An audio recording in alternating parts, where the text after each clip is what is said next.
much of the shadow work and emotion work we do can be described as breaking generational trauma cycles. Um, we inherit a lot of uh, unhealthy conditioning, let's say, emotional repression patterns, patterns of dissociation, patterns of self neglect, patterns of neglect of others.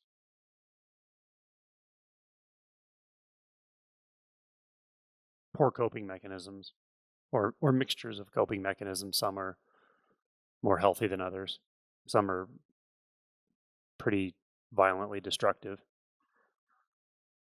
And we inherit like like patterns of these things that are uh, heterogeneous, like so many mixed components. Again, like with coping mechanisms, some are healthy, even if they're coping mechanisms, and some can be really, really unhealthy, but they're all mixed together. And we may feel emotions to some degree, and then to some degree, we actually intellectualize emotion, and then sometimes we repress emotion. We can get emotionally frozen. All these things are again hobbled together somehow, and they also change. They change based on conditions. Certain expressions come forward more in certain conditions, and they change as we evolve, and they change as we wake up. All this stuff is always in flux, of course. Uh,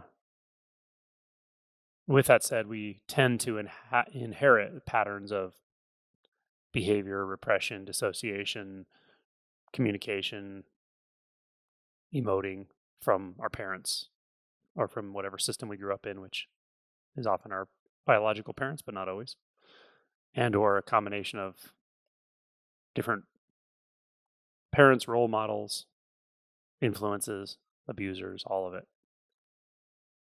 And then we carry that into our adult life. So it's no wonder we're confused, mixed up, right?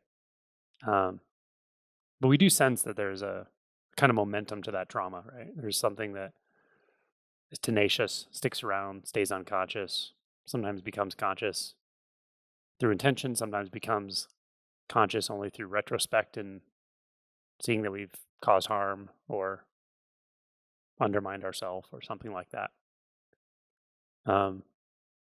Yeah, and the modern or contemporary term for that is generational trauma. And in the Q&A I was just in, it came up in one form. And there was an interesting discussion, which I think is valuable to unpack a little bit, about the benefits and drawbacks of recognizing generational trauma, identifying with generational trauma, and so forth. I guess I'll start with a simple conclusion just out of my own experience and seeing this play out in many people and seeing people move through generational trauma and realize, live liberation from it. It's possible for sure. And what ultimately causes that to happen, what I find ultimately causes that to happen, is actually disidentifying from it. Seeing that what really causes the generational aspect of trauma, what keeps it going, what perpetuates it, is largely, if not completely, the identification with it. And there's a simplicity to that dropping away at some point. Maybe I could describe it as the weight and heaviness of your past is just gone. It's just not there anymore. And it doesn't feel like your past even. But I also want to say it doesn't feel like, it also doesn't quite feel like it's not your past either. There's no resistance to it. and there's no need to dissociate from it. The risk of talking in this way, or the risk of saying what I just said, is that there are also many people and systems and groups that try to do that way too early. Try to just tell themselves, "Oh, it's not real. It's not happening. It's just that's my past. It doesn't affect me." And yet, it's leaking out sideways all over the place, right? Um, so ignore trauma and ignore generational trauma to your peril and to your ongoing suffering. And also know that at some point, you will completely let it go to where it's really not yours anymore at all. That sounds like liberation from it, doesn't it? That it's you see really that it's not yours. Never was. Doesn't define you. But to see that, you really have to see through the identity structure. Really, I think, in my experience.